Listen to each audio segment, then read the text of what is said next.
Hello people, I'm Karan and I'm Assistant Enforcement Officer in ED. ये video आपका top 50 formulas for maths के ऊपर है। इसका क्या मतलब है कि ऑलरेडी अगर आपके बेसिक्स बहुत ही अच्छे हैं तो आप इस वीडियो को देख सकते हैं, या फिर एक बिगनर भी इस वीडियो को देख सकता है और इसके नोट्स तैयार कर सकता है ताकि उसको फ्यूचर में काफ़ी हेल्प हो जाए। ठीक है, अब जैसा कि आप जानते हैं कि एसएससी प्रीलिम्स, एसएससी सीजीएल का जो प्रीलिम्स है वो अराउंड द कॉर्नर है, मतलब जून के आसपास ये होने वाला है। तो ये वीडियो काफ़ी बेनिफिशियल रहेगा आपको प्रीलिम्स क्वालिफाई करने के लिए एंड इन फ्यूचर मेंस के लिए भी।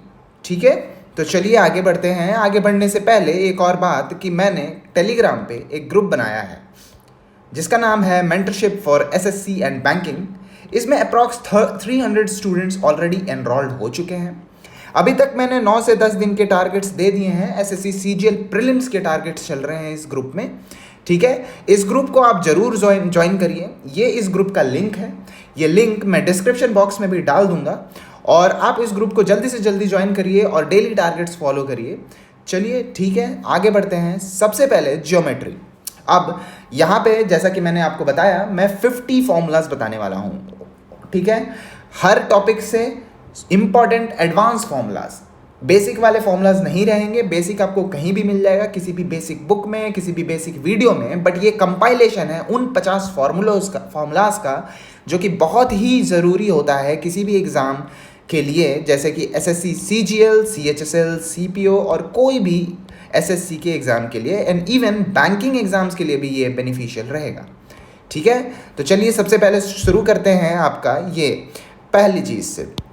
ये एक राइट एंगल ट्रायंगल है दोस्तों। ठीक है, इसमें 3 साइड्स हैं, ए, बी और सी। ए परपेंडिकुलर है, B is base and C is hypotenuse. And if we talk about R, R का मतलब है इन रेडियस। इन रेडियस क्या होता है? इन रेडियस वो चीज़ होता है, अगर इस ट्रायंगल के अंदर हम एक सर्कल बनाएं तो उसका जो रेडियस है दैट इज इन रेडियस, और उसका फॉर्मूला होता है a + b - c / 2। ये बहुत ही इंपॉर्टेंट फॉर्मूला है, ये बहुत बार सीजीएल के प्रीलिम्स या मेंस के एग्जाम में आ चुका है, तो आप इसको ध्यान में रखेंगे। और दूसरी बात, circumradius. What is circumradius? अगर यही ट्रायंगल हम दोबारा बनाएं और एक सर्कल बाहर की ओर बनाएं, जैसा कि आप जानते हैं ये 90 डिग्री होगा, तो दिस विल बी डायमीटर और हाइपोटेनस का आधा that is c/2 will be the circumradius. तो ये दो फॉर्मूला बहुत इंपॉर्टेंट हैं राइट एंगल ट्रायंगल से रिलेटेड कि inradius is a + b - c/2 and circumradius is hypotenuse by 2। ठीक है, moving on to the second formula. In the triangle ABC, अगर हम देखें ये ट्रायंगल है तो ये AD और फिर आपका ये जो ये है और ये है, दीज आर मीडियंस। और मीडियन कहाँ पे मिलते हैं? सेंट्रॉइड पे मिलते हैं। ठीक है, तो मीडियन मिलते हैं सेंट्रॉइड पे। अगर ये सेंट्रॉइड की बात करें तो ये एक मीडियन को 2:1 के रेशियो में बांटता है। ठीक है, फर्स्ट थिंग फर्स्ट। और ये जो दो मीडियन है यहाँ पे मिल रहे हैं, आके यहाँ पे मिल रहे हैं, और अगर हम इस लाइन को वो करें बनाएं तो ये जो AD है ये 3 भाग में बढ़ जाएगा, AB, BC और CD में, और उनका रेशियो 3:1:2 का होगा। ठीक है, तो moving on to the third formula. Third formula क्या कहता है कि अगर एक ट्रायंगल है ABC और ये इसका एंगल बाइसेक्टर है, तो AB मतलब कि ये वाला साइड अपॉन BD मतलब ये is equal to AC upon DC। Got it? तो ये एक फॉर्मूला है आपका third formula. Moving on to the fourth formula. ये जो फॉर्मूला है ये बहुत ही ज़्यादा इंपॉर्टेंट है। क्यों? क्योंकि इससे बहुत बार क्वेश्चन आ चुका है प्रीलिम्स में, मेंस में, है ना। और ये फॉर्मूला आपको याद रखना ही है। जैसे कि अगर एक ट्रायंगल ABC है और ये दोनों एंगल बाइसेक्टर्स हैं, ये जहाँ पे मीट करते हैं उसका वैल्यू इज़ 90/a/2, मतलब अपोजिट एंगल का आधा कर दो और उसको 90 में जोड़ दो तो ये वाला एंगल आ जाएगा। सिमिलरली अगर एक्सटीरियर साइड से अगर हम एंगल बाइसेक्टर बनाएंगे तो ये एंगल इतना होता है 90 - a/2। ठीक है, moving on to the fifth formula. पांचवा फॉर्मूला क्या कहता है कि अगर एक ट्रायंगल है और ये एंगल बाइसेक्टर्स तीनों मिल रहे हैं यहाँ पे, तो AI और ID का रेशियो, जैसे कि मीडियन में 2:1 होता था, बट यहाँ पे वो चीज़ नहीं है। यहाँ पे वो रेशियो होता है AB + AC, मतलब ये दोनों साइड का सम अपॉन BC। ठीक है, इससे भी क्वेश्चंस आ सकते हैं। छठा फॉर्मूला ये कहता है कि अगर कोई भी ट्रायंगल है, अभी हमने इन रेडियस की बात की थी राइट एंगल ट्रायंगल में, बट यहाँ पे हम किसी भी रैंडम ट्रायंगल की बात कर रहे हैं, तो वहाँ पे क्या होगा, अगर ये ट्रायंगल है, इनके साइड्स हैं ए, बी और सी, एक सर्कल हम इन रेडियस बनाते हैं जिसका रेडियस आर है, तो ये रिलेशन एरिया, सेमी पेरीमीटर और रेडियस में होगा। अच्छा, किसी भी ट्रायंगल का एरिया हम निकालते कैसे हैं, हेरॉन्स फार्मूला से हम निकालते हैं। ठीक है, हेरॉन्स फार्मूला क्या होता है, area equals root over semi perimeter into semi perimeter minus A minus B and minus C. यहाँ से एरिया आप निकाल लो, area equals R into S, मतलब inradius into semi perimeter. What is semi perimeter, A plus B plus C upon 2, यहाँ पे लिखा हुआ है। Moving on to the 7th formula, ये भी एक अच्छा इंपॉर्टेंट फॉर्मूला है। क्या है कि अगर एक ट्रायंगल है, यहाँ पे एक एल्टीट्यूड बनाते हैं, ये एंगल बाइसेक्टर बनाते हैं, तो एक एंगल ये फॉर्म करेगा आपस में। ये एंगल का वैल्यू होता है this angle minus this angle upon 2। ये फॉर्मूला भी बहुत ही इंपॉर्टेंट है। अच्छा, आगे बढ़ने से पहले मैं ये आपको बता देता हूँ, इस वीडियो का पूरा PDF मतलब 50 फॉर्मूलाज के PDF आपको मेंटरशिप ग्रुप में मिल जाएंगे, तो जल्दी से जल्दी उस ग्रुप को ज्वाइन करिए और इन सारे फॉर्मूलाज को वहाँ से आप अपने पास रख सकते हैं इन PDF फॉर्म। ठीक है, तो चलिए 8th फॉर्मूला पे बढ़ते हैं। 8th फॉर्मूला क्या कहता है कि अगर एक ट्रायंगल, ये राइट एंगल है, ये राइट एंगल ट्रायंगल है, तो ये जो परपेंडिकुलर बनेगा उनके बीच में रिलेशन होगा 1/b, मतलब this equals 1/a plus 1/c। ठीक है, moving on to the 9th formula. 9th formula क्या कहता है कि अगर एक सर्कल है, उसके अंदर एक ट्रायंगल हम बनाते हैं, इसका क्या मतलब हुआ कि ये ट्रायंगल का ये सरकम सर्कल हो गया। ठीक, तो सरकम रेडियस किसी भी ट्रायंगल का, वहाँ पे फर्स्ट वाले फॉर्मूला में हमने राइट एंगल ट्रायंगल के लिए देखा था कि that is hypotenuse upon 2, but यहाँ पे किसी भी ट्रायंगल का अगर हम सरकम रेडियस की बात करें तो वो होगा a plus B plus C, मतलब साइड्स के सम का product a into B into C upon 4 into area. ठीक है, इसका एरिया भी वही हेरॉन्स फॉर्मूला से निकाल लेंगे, तो ये रिलेशन भी याद रखेंगे आप। ठीक है, एरिया को कहीं कहीं डेल्टा भी लिखते हैं, तो किसी बुक में आप अगर डेल्टा देखो तो आप कंफ्यूज मत होना कि area is sometimes written as delta as well. ठीक है, चलिए आगे बढ़ते हैं 9th फॉर्मूला की तरफ। अच्छा, किसी भी ट्रायंगल में एक इन सेंटर होगा, एक सरकम सेंटर होगा। ठीक है, तो इन सेंटर और सरकम सेंटर के बीच की दूरी क्या होती है, वो होती है रूट ओवर सर्कम रेडियस का square minus 2 into circumradius into inradius. Got it. Moving on to the 11th formula. 11th formula क्या कहता है, अगर एक ट्रायंगल है ABC, कभी कभी क्वेश्चन ऐसे पूछेंगे कि जैसे मान लो कि ये एंगल दिया रहेगा 60 डिग्री, ये एंगल दिया रहेगा, ये साइड का लेंथ रहेगा 20, ये 30, पूछेगा ये कितना है, कैसे निकालोगे। एक ही फॉर्मूला है हमारे पास, कोसाइन फॉर्मूला। कोसाइन फॉर्मूला क्या कहता है कि ए स्क्वायर, मतलब ये जो साइड हमें निकालना है उसका स्क्वायर, इक्वल्स बी स्क्वायर, मतलब ये साइड का square, plus C square minus 2BC cos A, 2BC cos A, cos 60। यहाँ पे अगर हमको यहाँ पे निकालना हो तो ये x मान लेते हैं, तो X square equals A square plus B square minus 2BC, मतलब 2 3 जा 600 इंटू 1200, और कॉस 60 क्या होता है 1/2। तो यहाँ इसको सॉल्व कर लेंगे तो आंसर आ जाएगा 700 का रूट x का वैल्यू। ठीक है, ऐसे सॉल्व करके हम तीसरी साइड निकाल सकते हैं अगर दो साइड और एक angle subtended between them given है तो। 12th फॉर्मूला क्या कहता है कि अगर ये साइड A है, ये साइड B है और ये एंगल थीटा है, तो इसका एरिया क्या होगा, हाफ AB साइन थीटा। ठीक है, चलिए आगे बढ़ते हैं। अब ज्योमेट्री वाला एक पार्ट खत्म हुआ, अब दूसरा पार्ट चालू हो रहा है पॉलीगन्स का। ठीक है, अभी पॉलीगन से भी खूब सारे क्वेश्चन आते हैं, उनसे बस 4 चीज़ें आपको याद रखनी है पॉलीगन वाले फॉर्मूलेज में। एक, अगर पहले हम एग्जांपल लेते हैं, एक हेक्सागन है, हेक्सागन में साइड्स कितने होते हैं, 6 होते हैं। अब देखो, sum of all exterior angle, what is exterior angle, this plus this plus this plus this plus this plus this, इन सबको अगर हम जोड़ देंगे ना किसी भी पॉलीगन में, any polygon in this whole world, तो हमें बस 360 डिग्री मिलेगा।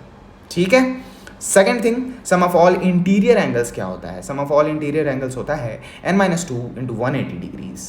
मतलब अगर n यहाँ पे 6 है ना, तो n-2 इज 4 इंटू 180, 18 36 54 72, मतलब 720 डिग्री इन सब का सम होगा।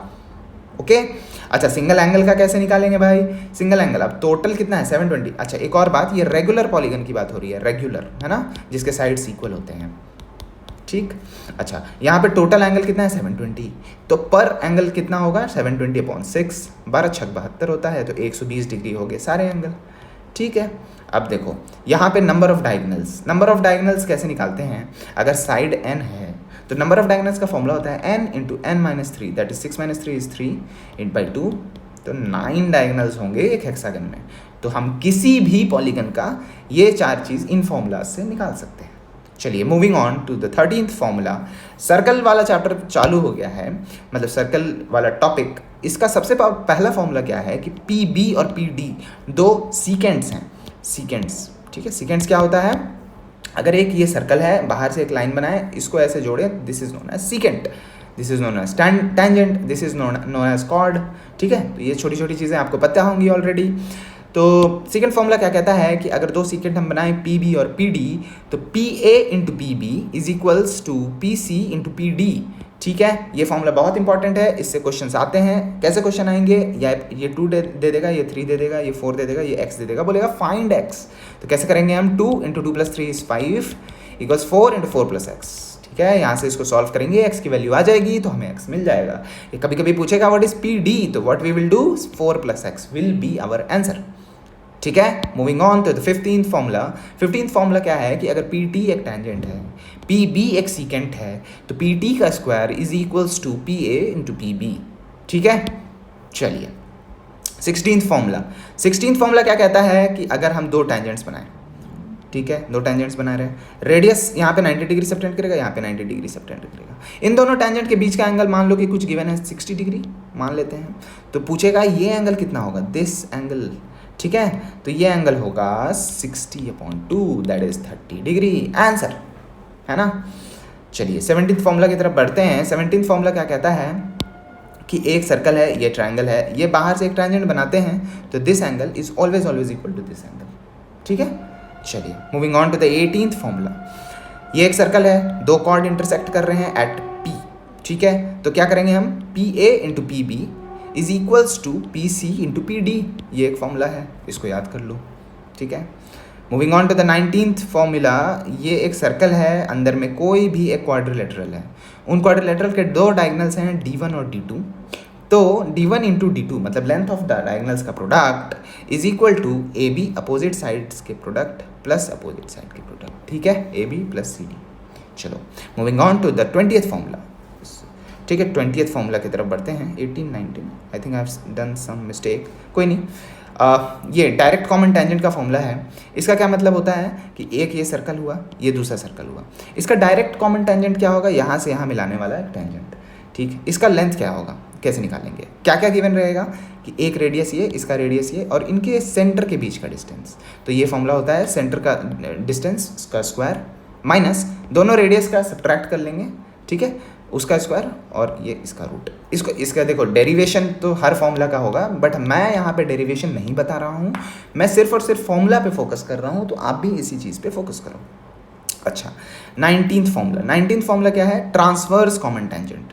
इसका फॉर्मूला क्या है, यहाँ पे बस प्लस की जगह पे माइनस की जगह पे प्लस आ जाएगा और फॉर्मूला सेम हो जाएगा। D is the distance between the centres, R1 is and R2 are the radius.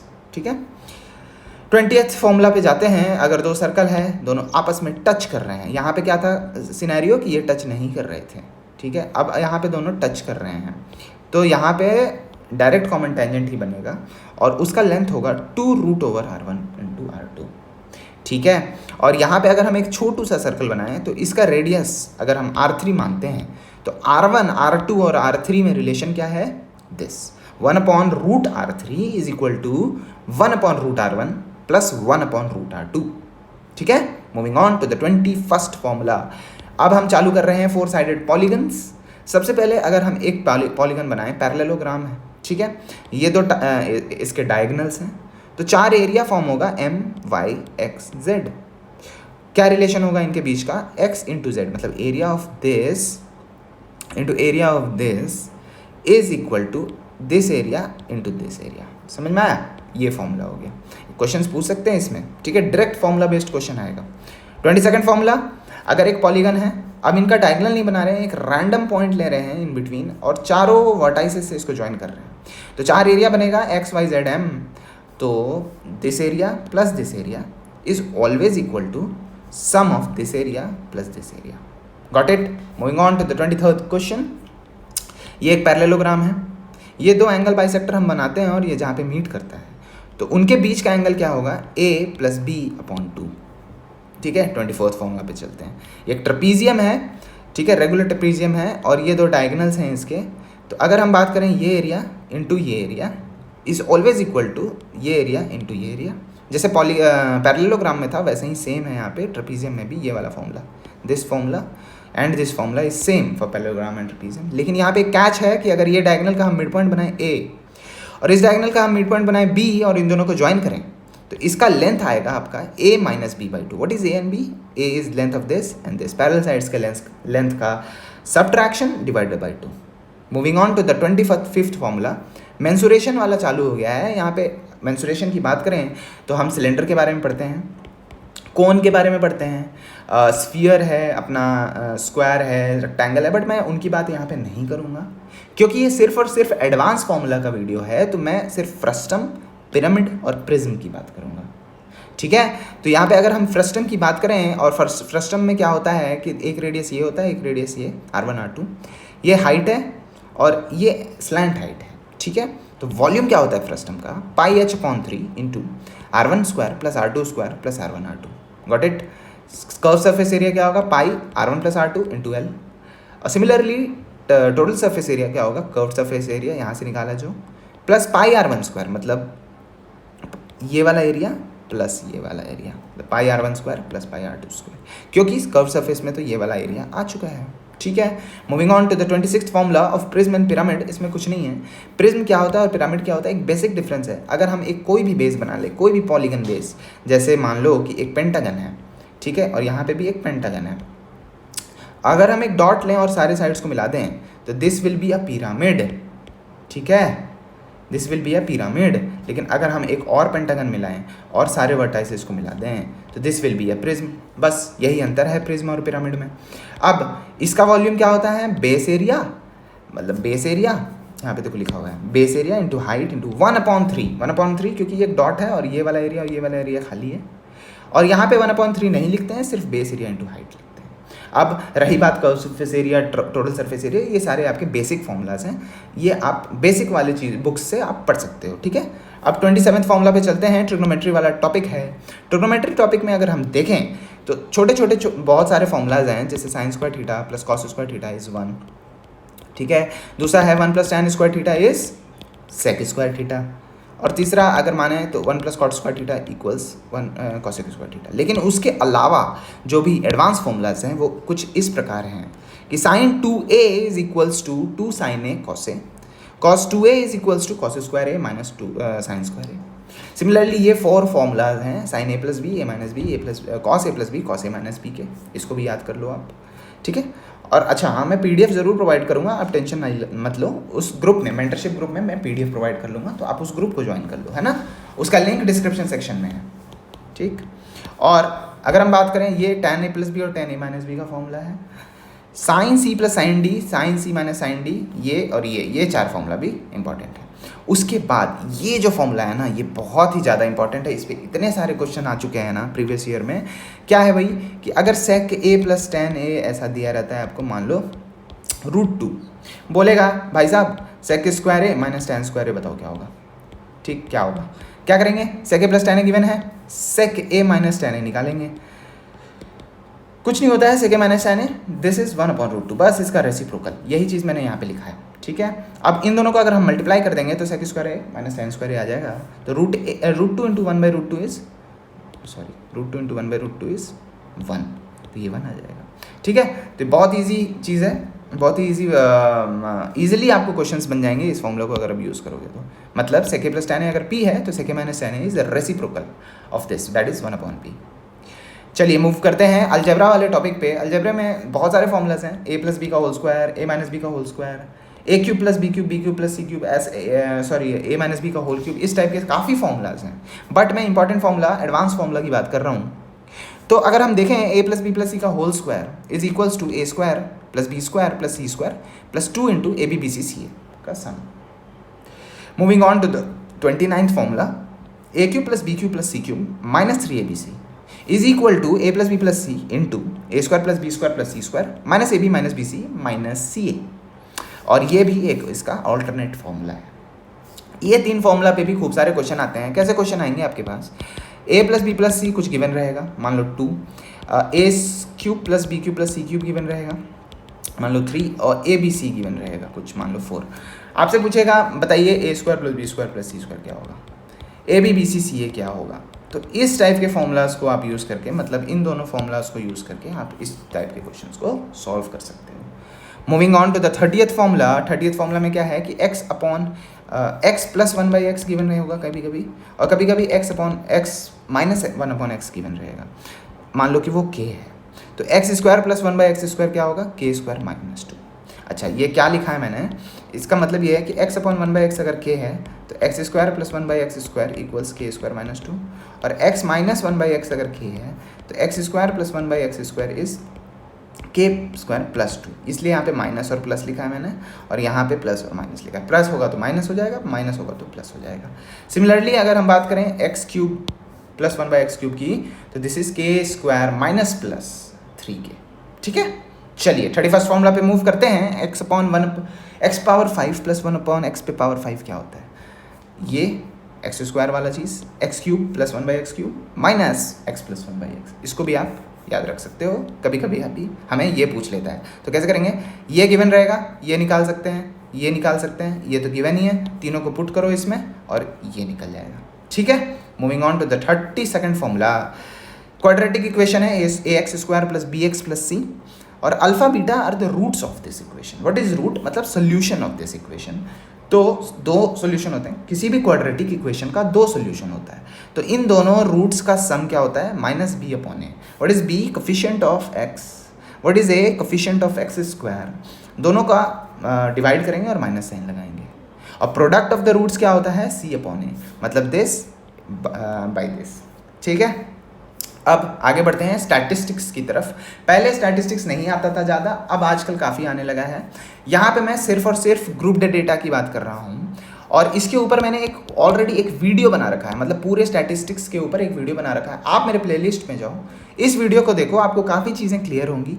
ठीक है, तो मैं बस ऊपर ऊपर एक फॉर्मूला बता दे रहा हूँ कि मीन का फॉर्मूला होता है sum of all the values upon sum of the frequencies. वैसे ही मीडियन का ये फॉर्मूला है, उस वीडियो में आपको सारे एब्रिविएशंस मिल जाएंगे। यहाँ पे मैं बस फॉर्मूला बता रहा हूँ आपको। मोड का ये फॉर्मूला, वेरिएंस का ये formula, standard deviation is root over variance, and mode mean और मोड मीडियन और मीन के बीच में ये रिलेशन होता है, मतलब mode equals 3 median minus 2 mean. ठीक है, तो यहाँ पे 33 से 37 फॉर्मूला आपके स्टैटिस्टिक्स के ऊपर हो गया। आगे बढ़ते हैं नंबर सिस्टम की तरफ। नंबर सिस्टम से 2-4 चीज़ें आती हैं। सबसे पहले डिविजिबिलिटी पे क्वेश्चन आता है। 2, 3, 4, 5, 6, 7, 8, 10 तक तो डिविजिबिलिटी बहुत इजी है। 11th वाला मैं बस बता दे रहा हूँ आपको, ये भी इजी ही है। मतलब जैसे मान के चलो 11th में 1, 4, 6, 4, 1 है, इसको पता करना है कि 11 से डिविजिबल है या नहीं है। तो हम क्या करेंगे, ऐसे ऑल्टरनेट कूदेंगे। 1 + 6 = 7 + 1 = 8 माइनस 4 + 4, ये दोनों देखेंगे तो 8, ये 0 आ गया। कभी भी अगर ये चीज़ करने पे 0 या किसी 11 का मल्टीपल 11, 22, 33 कुछ आए तो ये नंबर इज डिविजिबल बाय 11, और अगर ना आए तो नॉट डिविजिबल बाय 11। ठीक है, और अगर आगे बढ़ते हैं, जैसे मान लो कि 12 है, 12 की डिविजिबिलिटी क्या होगी, 16 की डिविजिबिलिटी क्या होगी, कुछ नहीं है, इजी है।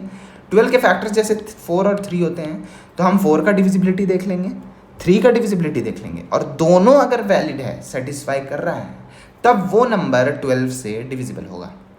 ठीक है, गॉट इट। चलिए 39th फॉर्मूला पे मूव करते हैं। एपी का फॉर्मूला है अर्थमेटिक प्रोग्रेशन का।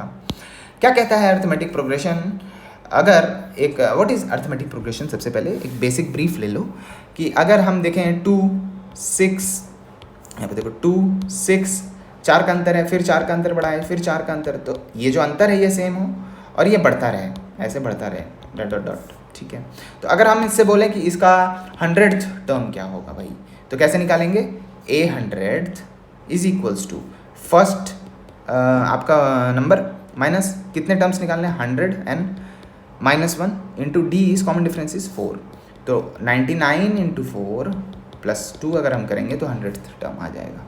सिमिलरली अगर हम सम पूछें कि सारे 100 टर्म्स का सम निकालो। तो कैसे करेंगे, S100 equals 100/2, 2 into first term plus 100 - 1 that is 99 into 4। ये अगर हम सॉल्व करेंगे तो sum of all the 100 terms आ जाएगा। Moving on to the 40th formula. 40th formula क्या है कि sum of the natural numbers till n is n to n + 1/2। वैसे ही अगर हम स्क्वायर की सम की बात करें तो n × n + 1 × 2n + 1/6। अगर हम क्यूब की सम की बात करें तो n × n + 1/2 मतलब ये, और इसका हम स्क्वायर कर दें तो क्यूब का सम आ जाएगा। चलिए 41st फॉर्मूला के ऊपर बढ़ते हैं। ये बहुत ही इंपॉर्टेंट है, ये कभी कभी मतलब एकदम मेंस में या प्रीलिम्स में आ ही जाता है। तो अगर हम बात करें, जैसे फर्स्ट थिंग है ये, फर्स्ट थिंग ये है, तो इसकी अगर हम बात करें तो हम अगर देखें तो 2 3 अगर ऐसा गिवन है, रेकरिंग का साइन है, तो इसका वैल्यू होगा 23/99। रैशनल नंबर में इसको चेंज कर रहे हैं। वैसे ही अगर ये है, मान लो कि 0.123 और इस पे बार है, तो 1 2 3 लिखो, -1 करो और 9 9 और जिस पे बार नहीं है उसके लिए 0।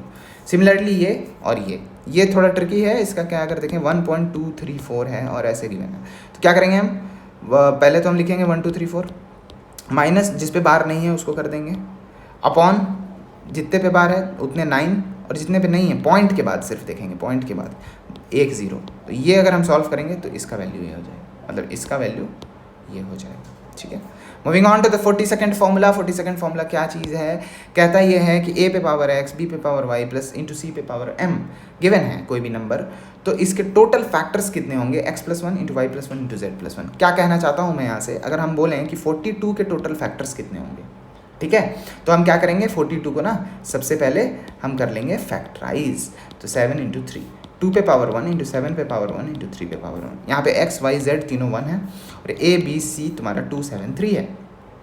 तो टोटल नंबर ऑफ फैक्टर्स इसके होंगे 1 + 1 2, 1 + 1 2 इंटू 1 + 1 2, तीनों पे +1 करके मल्टीप्लाई कर रहे हैं तो 8 फैक्टर्स होंगे इसके। फैक्टर्स क्या बोलना चाह रहा हूँ मैं, जैसे 1 2, इसका फैक्टर एक 7 होगा, एक 42 होगा, ऐसे डॉट डॉट डॉट करके 8 फैक्टर्स होंगे। ठीक है, moving on to the 43rd formula. ये फॉर्मूला, ये कंसेप्ट क्या है, ये कंसेप्ट ये है कि कभी कभी ऐसे क्वेश्चंस आ जाते हैं, जैसे 44 का पावर 101 इसका यूनिट डिजिट क्या होगा, सिमिलरली 45 पे पावर 204 इसका यूनिट डिजिट क्या होगा। तो इस टाइप के क्वेश्चन को कैसे सॉल्व करेंगे, इसके लिए हम यूज़ करेंगे साइक्लिसिटी का कॉन्सेप्ट। क्या चीज़ है ये, अगर 40 मान लो 42 का पावर है 100, इसका यूनिट डिजिट निकालना है, तो लास्ट में क्या है भाई 2 है। अभी लास्ट में अगर 2 है, 42 टू द पावर 100 का यूनिट डिजिट निकालना है, तो 2 की साइक्लिसिटी होती है 2 4 8 6। इसका क्या मतलब है कि 2 का स्क्वायर 2 पे पावर 1 इज़ 2, 2 का स्क्वायर इज़ 4, 2 पे पावर 3 इज़ 8 एंड 2 पे power 4 is 16 and that is unit digit is 6। और 2 पे पावर 5 हम करेंगे तो फिर 32 मतलब यूनिट डिजिट 2। इसके बाद ये 4 चीज़ रिपीट होते हैं। तो अगर हम 100 की बात करें और ये 4 इसकी साइक्लिसिटी है, तो 100 को 4 से डिवाइड करेंगे और डिविजिबल है, ये डिविजिबल है, तो इसका ये मतलब है कि इसका यूनिट डिजिट होगा 6 मतलब। ठीक है, वैसे ही अगर रिमाइंडर 1 आता तो इसका यूनिट डिजिट होता 2। बेसिकली क्या करना है कि अगर मान लो कि कोई भी नंबर है, इसका पावर अगर मान लो 4005 है, 4 से डिवाइड करो, रिमाइंडर अगर 0 आ रहा है तो इसका यूनिट डिजिट 6, रिमाइंडर अगर 1 आ रहा है तो ये, रिमाइंडर अगर 4 आ रहा है 2 आ रहा है तो ये, रिमाइंडर अगर 3 आ रहा है तो 8। सिमिलरली 3 के लिए ये, 4 के लिए, 7 के लिए, 8 के लिए, 9 के लिए। ठीक है, और एक और बात, 1 5 6 से अगर एंड हो रहा है कोई भी नंबर, तो उसके ऊपर कितना भी पावर लगा लो यूनिट डिजिट यही आएगा, 5 ही आएगा। 1 पे कितना भी पावर लगा लो 1 ही आएगा, 6 पे भी सेम। ठीक है, moving on to the 44th formula. 44th formula क्या कहता है, रिमाइंडर। 44th फॉर्मूला क्या कहता है कि रिमाइंडर किधर गया, हाँ, remainder when a by b is same and remainder of the question divided by b। क्या है ये, मान लो 424 है, एक सेकेंड दूसरा ये लेते हैं, जैसे मान लो 299 डिवाइडेड बाई 7, तो इसका रिमाइंडर क्या है, इसका रिमाइंडर है 1। ठीक, अगर हम यहाँ पे कह दें कि 29 टू द पावर 33, इसका रिमाइंडर क्या होगा, कुछ नहीं है, इसका रिमाइंडर क्या था 1 पे पावर 33 क्या होता है 1, तो 1 इसका भी रिमाइंडर 1 ही आएगा, मतलब इसका जो रिमाइंडर होगा उस पे पावर चढ़ा दो। समझ में आया? चलिए क्वेश्चंस आप करोगे समझ में आ जाएगा, मैं बस फॉर्मूला बता रहा हूँ ना इस वीडियो में, तो आप इन फॉर्मूलाज को नोट कर लो। ये फॉर्मूलाज के PDF मैं मेंटरशिप ग्रुप में डालूंगा ही, वहाँ से आप डाउनलोड कर सकते हो। ठीक है। 45th फॉर्मूला क्या है कि दो नंबर्स अगर गिवन है 2 और मान लो 9, तो इनका प्रोडक्ट 18 इज इक्वल टू इसका एलसीएम क्या होगा 18 और इसका एचसीएफ क्या है 1, तो LCM into HCF equals number का प्रोडक्ट। ठीक है, इस पे भी क्वेश्चंस कभी कभी आ जाए। Moving on to the arithmetic part. Arithmetic part में ये 46th फॉर्मूला है। 46th फॉर्मूला क्या कहता है कि प्रॉफिट परसेंटेज और मार्क परसेंटेज और डिस्काउंट परसेंटेज अगर गिवन है तो उनके बीच में रिलेशन होता है profit percentage equals mark percentage minus discount percent into mark percent in discount percent upon 100। इस पर डायरेक्ट फॉर्मूला आ जाएगा। कभी कभी बोलेगा कि अगर प्रॉफिट परसेंटेज 5% है, मार्क कब किया हमने 6 से, तो बताओ डिस्काउंट कितना दिया था। ठीक है, तो इस टाइप से ये फॉर्मूला को हम यूज़ करके इन तीनों के बीच में रिलेशन निकाल सकते हैं। उसके बाद कॉम्पोनेंटो डिविडेंडो एक बहुत ही अच्छा कंसेप्ट है। इसमें क्या होता है कि अगर मान लो कि sine theta upon cos theta plus sine theta plus cos minus upon sine theta minus cos theta is 2/3 given है, तो बताओ tan थीटा क्या होगा। तो करेंगे this plus this that is 2 sine theta, this minus this that is 2 cos theta equals 2 + 3 5, 2 - 3 -1, 2 से 2 cut गया, sine theta upon cos theta is tan theta equals -5। तो ये कंपोनेंट और डिविडेंडो का कॉन्सेप्ट भी बहुत जगह यूज़ होता है। ठीक है, इसका क्या है फॉर्मूला कि a/b और c/d इक्वल दिया हुआ है, तो a + b upon a - b equals c + d upon c - d होता है। Moving on to the 48th formula. 48th formula क्या है, ये भी बहुत ही इंपॉर्टेंट फॉर्मूला है। इसमें क्या होता है कि सिंपल इंटरेस्ट और कंपाउंड इंटरेस्ट का फॉर्मूला है भाई। इसमें अगर हम बोलें कि 2 साल का कंपाउंड इंटरेस्ट और सिंपल इंटरेस्ट का डिफरेंस क्या होगा, तो वो होता है P/r²/10,000। P is the principal amount, R is the rate of interest and 10,000 से उसको डिवाइड कर दो, R का स्क्वायर से मल्टीप्लाई करके। सिमिलरली 3 ईयर्स के लिए क्या होगा, P/r²/10,000, ये 2 ईयर वाला यहाँ पे आ जाएगा, और इनटू 300 + r/100। ठीक, चलो moving on to the 49th formula. 49th formula क्या कहता है कि एक मान लो मिक्सचर है, इसमें 10 लीटर दूध है। ठीक, इसमें से हम 2 लीटर दूध निकालते हैं। ठीक है, और फिर हम वापस इसमें 2 लीटर पानी डाल देते हैं, फिर 2 लीटर दूध निकालते हैं, वापस पानी डाल देते हैं। ऐसे हम मान लो कि 4 टाइम्स तक कर रहे हैं, तो इसमें दूध का परसेंटेज क्या होगा आफ्टर 4 टाइम्स। तो इस टाइप के क्वेश्चन को करने के लिए क्या करते हैं कि यहाँ पे x जो है वो 10 है, फिर 1/y/x/t करना है ना। 1 यहाँ पे लिखा, y कितना है 2 लीटर निकाल रहे हैं, कितने में से 10 में से, और 4 बार निकाल रहे हैं। इसको सॉल्व करोगे ना भाई तो आंसर आ जाएगा। ये कितना है 1/5, 4/5 इंटू 10, और इसको 4 बार मल्टीप्लाई कर दो। इसको सॉल्व करोगे you will get your answer, that is the percentage of milk in the final solution. ठीक है, percentage of milk in the final solution. चलिए moving on to the 50th concept of circular track. ठीक है, circular track में क्या होता है कि एक सर्कुलर ट्रैक है, यहाँ पे 2 बच्चे दौड़ रहे हैं ए और बी। इसमें 2 टाइप के क्वेश्चन आ सकते हैं कि फर्स्ट टाइम कब मीट करेगा, ये सीजीएल की बात कर रहा हूँ। आपका और टफ लेवल पे जाओगे कैट, जैट, मैट इस टाइप के पेपर में तो थोड़ा टफ क्वेश्चन आता है, बट सीजीएल में सिर्फ 2 तरह के क्वेश्चन आते हैं कि फर्स्ट टाइम कब मीट करेंगे ये, और स्टार्टिंग पॉइंट पे कब मीट करेंगे। ठीक है, तो फर्स्ट टाइम कब मीट करेंगे, अगर लेंथ इस सर्कुलर ट्रैक का l है और दोनों की स्पीड गिवन है s1 s2, तो l/s1 - s2, s1 और s2 का डिफरेंस अगर हम करेंगे तो फर्स्ट टाइम जब मीट करेंगे उसका टाइम आ जाएगा। सिमिलरली स्टार्टिंग पॉइंट पे कब मिलेंगे, ये स्टार्टिंग पॉइंट पे मिलेंगे l/s1 मतलब length of the track upon the speed of first person, और सिमिलरली l/s2 का अगर हम एलसीएम ले लें तो ये फर्स्ट टाइम इतने टाइम बाद मिलेंगे। ठीक है, अगर ये दोनों डिफरेंट डायरेक्शंस में जा रहे हैं तो फर्स्ट टाइम कब मीट करेंगे l/s1 + s2, और स्टार्टिंग पॉइंट पे कब मिलेंगे सेम, ये और ये सेम होगा whether they are going in the same direction और they are going in the different direction. और अगर हम 3 आदमी की बात करें, 3 लोग भाग रहे हैं सर्कुलर ट्रैक पे, तो फर्स्ट टाइम वो कब मीट करेंगे l/s1 - s2, दो फर्स्ट और सेकंड का स्पीड का डिफरेंस, s3 - s2 थर्ड और सेकंड के स्पीड का डिफरेंस को अगर l से डिवाइड करें, इन दोनों का एलसीएम ले लें तो फर्स्ट टाइम कब मीट करेंगे ये आ जाएगा। सिमिलरली स्टार्टिंग पॉइंट पे ये कब मीट करेंगे l/s1, l/s2, l/s3 का एलसीएम ले लेंगे तो आ जाएगा कि पहली बार वो स्टार्टिंग पॉइंट पे कितने टाइम बाद मिलेंगे। ठीक है, तो यहाँ पे आपके 50 फॉर्मूलाज खत्म होते हैं। Thank you very much guys. और मैं रिक्वेस्ट करूंगा आप लोगों से कि मेंटरशिप ग्रुप ज़रूर से ज़रूर ज्वाइन करें। वहाँ पे मैं ये PDF प्रोवाइड कर दूंगा। वहाँ पे डेली मेंटरशिप और डेली टारगेट्स का चल रहा है ग्रुप में। और ये CGL प्रीलिम्स के लिए है। CGL प्रीलिम्स के लिए 2 से 2.5 महीने ही बच रहे हैं, तो आप ज़रूर से ज़रूर उस ग्रुप को ज्वाइन करिए और जितना ज़्यादा फ़ायदा आप उठा सकते हो उस मेंटरशिप का फ़ायदा उठाएं। फ्री मेंटरशिप है, कोई पैसे नहीं लग रहे हैं किसी के भी। ठीक है guys, all the best for your exams. Keep studying, keep sharing this video. All the best.